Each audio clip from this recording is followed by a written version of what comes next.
사실 여기 이제 석박사 분들 중에 이제 매우 이제 주제 잡기 어렵지 않습니까? 연구하는데. 그래서 제가 몇 가지 질문을 좀 해왔습니다. 여기 교수님들 첫 번째 질문이 이거야. 우리가 이제 소셜 사이언스 연구자들이잖아요. 그러니까 이제 사회 현상을 보고 탐구하는 연구 주제를 이제 잡아내는데 사실 그게 제일 중요한 포인트잖아요. 물론 방법론은 어렵고 행건수 교수님 보세요. 그 소셜 사이언스에서 그 주제 잡는데 저는 궁금한데 그 주제를 어떻게 잡으시는지 나름대로 그 노하우가 있을 거 아니에요. 아 이거 주제 요거를 하면 되겠다. 방법론은 이제 차차 얘기를 하지만 그래서 우리 이제 한국은 나이가 중요하니까 나이가 제일 젊으신 우리 지영탁 교수님.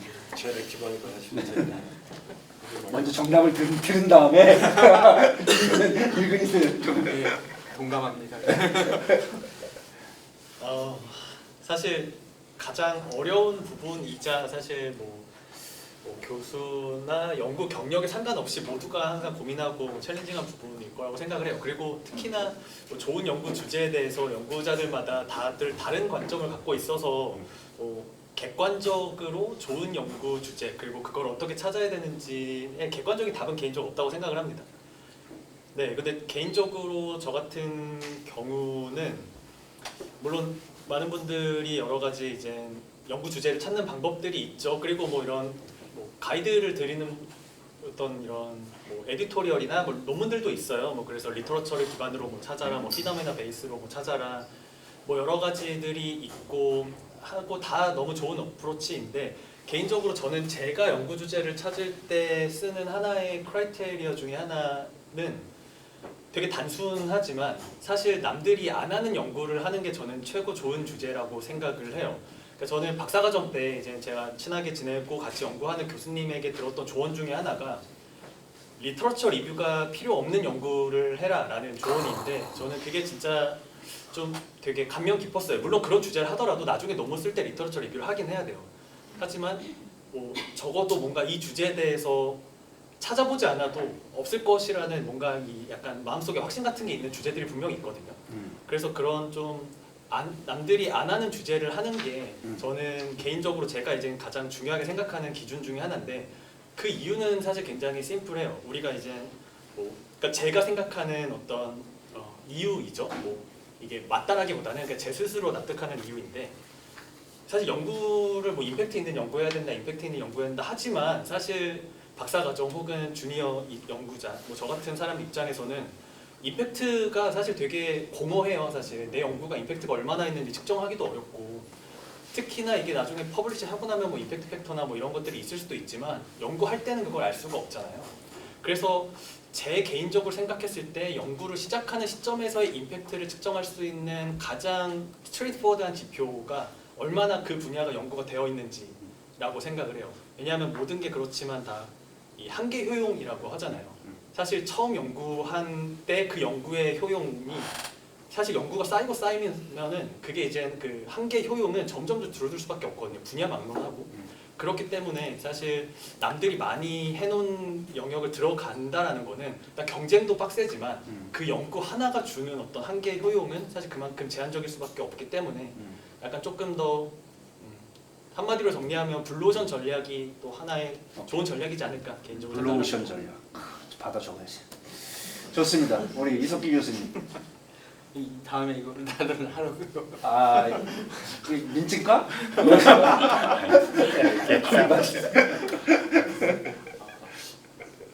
저는 좀 비슷하면 다를 수 있을 것 같긴 한데 어떻게 보면은 지금 박지용 교수님께서 말씀하신 부분에 있어서는 각각의 토픽일 수도 있지만 마치 어떻게 들으면은 전체적인 ธี임을 잡아갈 때 그렇게 잡아가시는 것도 되게 중요할 것 같아요.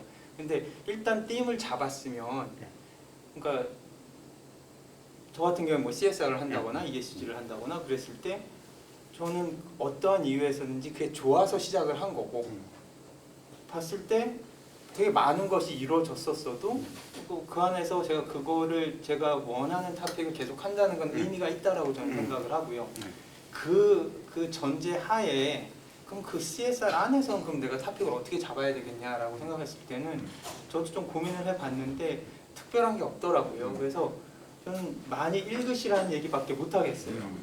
네, 이거는 제가 다른 데 가서도 뭐 어쩔 수 없이 계속 하는 이야기 중에 하나이긴 한데 리터처 리뷰, 그러니까 계속해서 렐러번한 저널 아티클 꾸준히 읽으셔야 되고 정말로 딱 맞는 저널이 있다거나 그런 거는 진짜 새로운 게 나오고 그러면은 토픽이라도 쭉 보시고 요즘에 만약에 소셜 사이언스 같은 경우에는 이제 워킹 페이퍼도 보실 수 있으니까 그러니까 퍼블리시는 안 됐지만 누군가가 지금 하고 있는 페이퍼 저는 그것도 되게 중요하다고 생각하거든요. 이게 정말로 지금 일어나고 있는 그런 리서치 주제니까.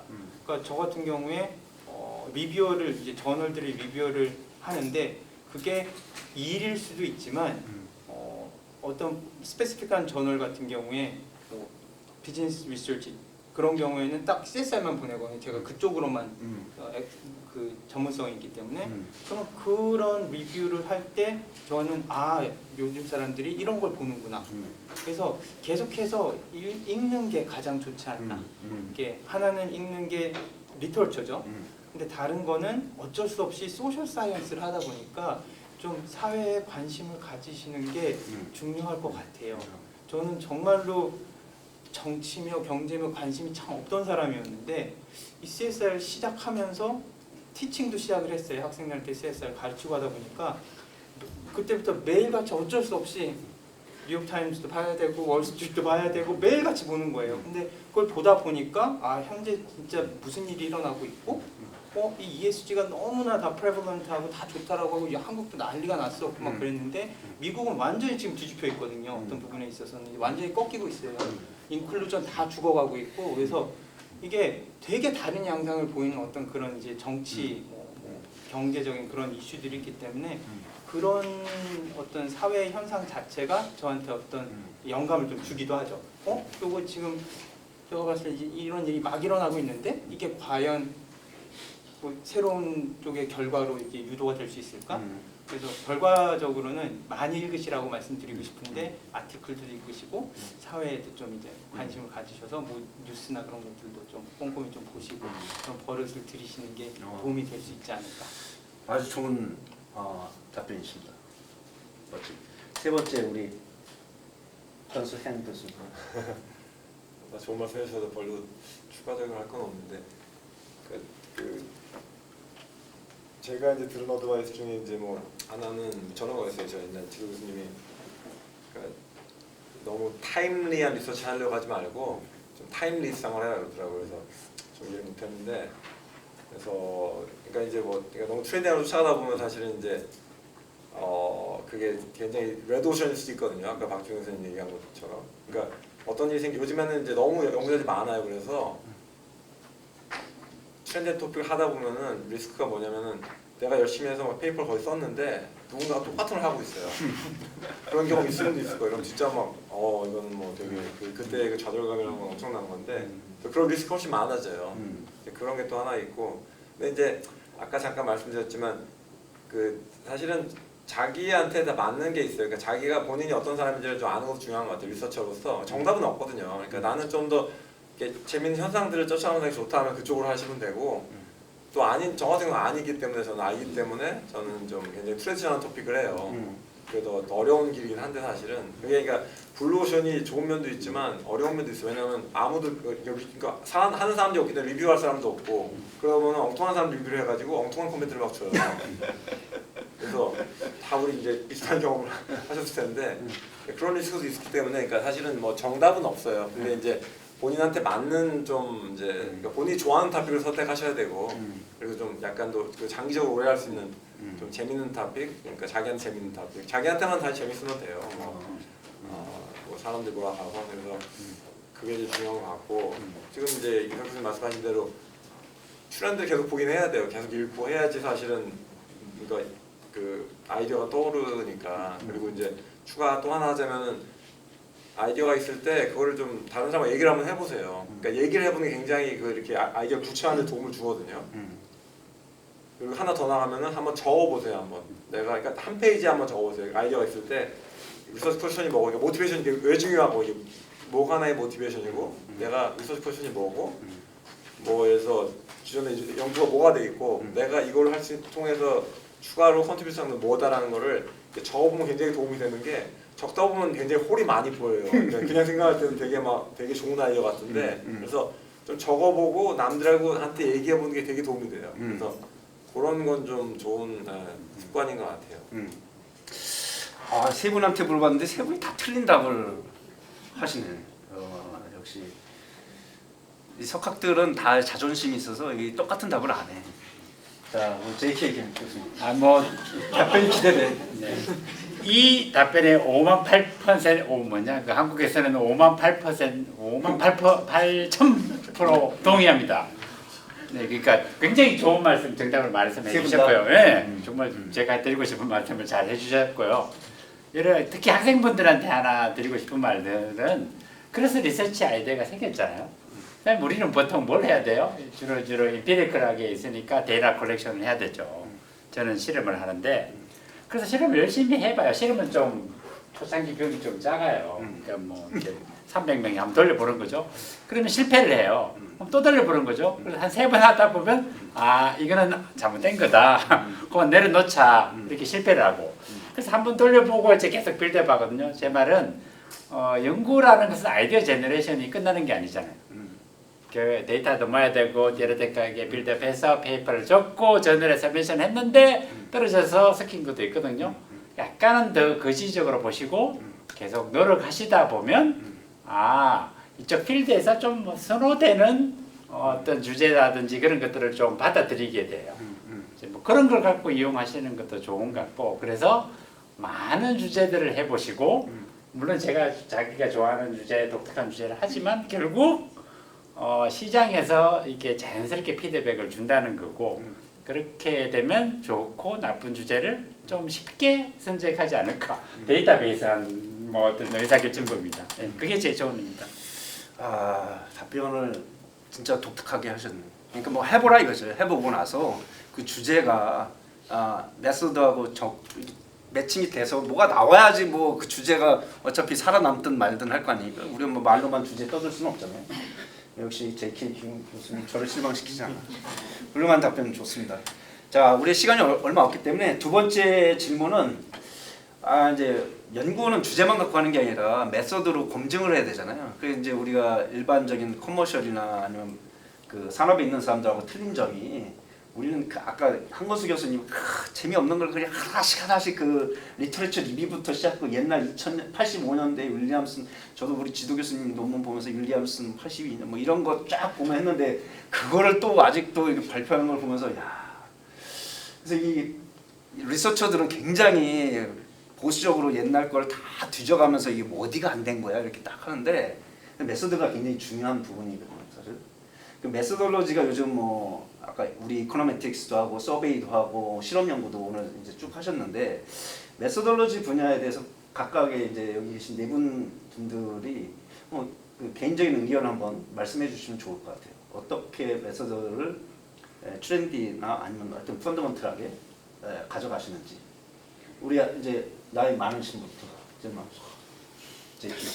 우선은 그 순서가요. 이게 잘생긴 전부터 이렇게 배치되어 있지 않을까라는 얼터너티브를 제안하고 싶고 메서드에 대해서 제가 최근에 느끼는 거는 의외로 에디터나 리뷰어들은 메서드에 그렇게 강하게 느껴지는데 굉장히 큰 가끔씩 실수들을 많이 한다라는 거죠. 굉장히 우리들은 내면 정말 세계적인 석학들이 제대로 된 메시지를 갖고 나의 페이퍼를 정확하게 집어서 피드백을 줄 것 같은데 메소드에 대한 굉장히 개인차를 많이 발견했어요. 그래서 그런 것들이 조금 삭히겠는데 중요한 거는 메소드에 대한 기본적인 공부라든지 이론이 많으면 그런 것들을 다 아울러서 좋은 리비전 노트를 적을 수 있겠다라는 생각이 들어서 메소드에 대한 특히 학생 여러분들에 대한 조언은 하나입니다. 열심히 공부해서 내가 디테일한 테크놀로지를 한 방법을 모르더라도 컨셉츄얼리 어떤 메소드가 어떤 방법이냐를 알고 나면 굉장히 논문 정리에 도움이 되더라라는 말씀을 드리고 싶어요. 네. 훌륭한 답변 좋습니다. 우리 홍건수 교수님 메소드는 메소드 연구를 말하는 게 아니라 연구에서 메소드는 이게 굉장히 패스 디펜던트한 것 같은데 저는 원래는 박사년 때는 그 모델링을 좀 했어요. 그러니까 수학 모델링을 해서 이렇게 하다가 보니까 4년 차쯤 됐는데 잠을 못 잡겠는 거야. 아무래도 이거 못 잡을 것 같아. 그래갖고 아 이게 데이터를 입력을 해야 되는구나. 그때 이제 생각을 하고 이제 시작을 해가지고 이제 그 했는데 그러니까 사실 메소드는 좀 뎁스가 중요하잖아요. 그러니까 공부하실 때 석사과정 박사과정 하시면서 좀 하나는 되게 뎁스 있게 굉장히 전문가가 되셔야 될 것 같아요. 근데 그러면서 다른 방법론들도 내가 논문을 이해할 수 있는 정도까지는 좀 하시는 게 좋을 것 같아요. 어떤 사람은 나는 어차피 나는 뭐 저기 뭐 예를 들어서 뭐 머신러닝 좀 할 거니까 난 딴 건 뭐 실험 같은 거 신경도 안 쓰겠다 이런 사람도 있는데 사실은 그렇게 하지 말고 좀 오픈 마인드로 언제 사실 쓸지 모르거든요 그런 것들을. 그러니까 실험 쪽도 좀 어느 정도 그러니까 이해할 수 있는 것까지 공부해 놓고 서베이도 마찬가지고 저도 이제 이거 다 그 서베이를 뭐 하진 않았지만 이제 몸을 읽을 줄 알아요. 그래서 뭐 크롬바 알파 뭐고 뭐 벌리더티가 뭐 이런 거 다 아니까 실험도 뭐 디자인 보면 뭐 이제 뭐 무슨 블록 디자인 뭐 대충은 아니까 이제 이해가 되거든요. 그러니까 읽을 수 있는 정도만 하면 될 거고 하나는 좀 전문가가 돼서 자기가 정말로 또렷하게 알 수 있는 그런 걸 하나 만드시는 게 맞는 것 같아요. 그리고 네, 저는 세컨더리밖에 안 해봤으니까 사실 딴 거는 뭐 코멘트 못 하겠고. 아니 굉장히 중요한 지금 말씀을 해주셨어요. 그러니까 전문적인 부분 하나 있어야 되고 다른 연구 분야에 대해서도 이해 정도는 할 수 있어야 된다. 그래야지 사실 전쟁터에 나가서 싸움을 할 수 있는 거죠. 네. 4년 차 때 그때 저 만나지 않았나요? 4년 차 때 얼굴이 어두웠을 때. 그래갖고 졸업 안 하고 5년 차로 왔어요.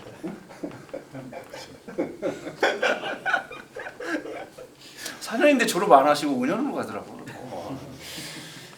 5년 해야지 기본적으로. 그러니까 5년을 해야지. 우리 연구실 너무 일찍 나가는 것 같아. 5년은 해야 되겠어. 저는 참고로 6년 했어요. 아 그래? 그러니까 늦게 간다고 너무 6년이나 했어? 야 훌륭하십니다. 우리 이제 이석기 교수님은 몇 년 하셨어요? 아 뭐 그런 걸 물어보고 그러세요? 한 3년 한 거 아니야 또? TMI. TMI? 4년 정도 했습니다. 저의 메서드에 대한 생각은 한 교수님이랑 좀 비슷한 것 같아요. 네, 근데 메서드는 어찌 됐든 항상 많은 분들이 하시는 얘기가 일단 아이디어가 나오면 그걸 할 수 있는 메서드는 어딘 항상 존재하거든요. 그래서 찾으실 수 있고 뭐 아주 완전히 비베스트다라고 하진 않더라도 뭔가 쓸 수 있는 메서드는 다 이제 적합한 것들이 있기 때문에 뭐 항상 모든 주제에 맞춰서 찾으시는 게 중요하시긴 하지만 저 같은 경우에 주로 하는 리서치가 스트래티직 매니지먼트고 그래서 펌 데이터를 쓰고 한다라고 하면 어쩔 수 없이 이코노메트릭스를 쓸 수밖에 없거든요. 그렇게 됐을 경우에 제가 이코노메트릭스에 대해서 잘 공부를 하지 않으면 어렵죠. 네. 그래서 일단은 제가 주로 하는 어떤 그러한 연구에 적합한 메서드는 좀 공부를 깊게 하시는 게 저도 맞다라고 생각을 하고 하지만 이제 그 다음에 다른 연구들을 하실 때 그래서 나는 이코노메트릭스만 쓸 수 있는 연구를 하겠다라는 마인드셋을 가지시기보다는 이제 하시면 하실수록 또 저도 그렇고 많은 분들 얘기를 들으면 서베이만 계속 하시는 분들 한 5년 10년 하시면 막 질린다 그러시더라고요. 나도 제발 세컨더리 데이터를 써보고 싶다. 그리고 세컨더리 데이터만 쓰는 사람은 한 5년 10년 하면 나도 제발 서베이 좀 한번 해보고 싶다. 막 그러신 분들 많은데 뭐 꼭 그런 식으로 흘러가는 건 아니더라도 내가 생각을 계속 하다가 보면 저 같은 경우도 CSR을 계속 하다 보면 어쩔 수 없이 CSR 안에서 야 이게 과연 컨슈머한테 어떤 영향을 미칠까? 저절로 관심이 생기거든요. 그러면 어쩔 수 없이 익스페리멘털 디자인에 관심을 갖게 되고 그럴 때 저는 솔직히 제가 익스페리멘털 디자인을 막 공부하진 않습니다. 그래서 한 교수님 말씀처럼 좀 뭐 읽을 수 있을 정도는 알지만 주로 이제 익스페리멘털 디자인을 잘 하시는 분을 같이 하죠. 그러면 같이 하면서 또 배우고 그래서 자기의 어떤 엑스퍼티스는 좀 깊게 갖고 계시는 게 좋되 다른 메서드에도 좀 오픈 마인드 가지시고 다른 사람한테 배울 그런 어떤 뭐 자세 윌링니스만 있으시면은 거기에 맞춰서 가장 좋은 메서드를 계속 배워 나가시는 것도 좋지 않을까. 좋습니다. 자 우리 여기 5명 중에서 제일 잘생긴 우리 박지 교수. 네, 그 앞에서 사실 다 말씀해 주셔가지고 제가 뭐 메소돌로지에 대해서 뭐 공부를 어떻게 해라라고 얘기를 좀 드릴 만한 게 더 없을 것 같은데요. 저는 그러니까 제가 박사과정 때 했던 실수이자 아마 많은 박사과정 분들이 좀 자주 하는 실수 중에 하나를 좀 공유를 드리고 싶은데 방법론 관련해서 사실 방법론을 할 때 가장 많이 하는 게 사실 좀 제가 하고 있는 연구에 비슷한 기존 연구들을 사실 참고하는 게 사실 가장 많이 하는 거고 저도 지금도 많이 하는데 사실 제가 박사과정 때 했었던 실수라 한다면 사실 박사과정 때는 보통 수업 시간에 이제 굉장히 유명한 막 클래시컬한 어떤 그런 페이퍼들도 많이 있고 막 10년 전, 20년 전 막 대가들 페이퍼들이 있고 예를 들어서 뭐 펌레벨 할 때 뭐 저희 분들은 다 아시겠지만 막 에릭 브린조프슨 교수님 막 그 90년대 초반에 막 논문 읽고 막 이런 걸 막 되게 감명 받아서 막 뭔가 연구를 하고 거기에서 쓰인 방법론 적용하고 했는데 사실 그런 거 할 때마다 항상 방법론적으로 굉장히 많이 이제 비판을 받았죠.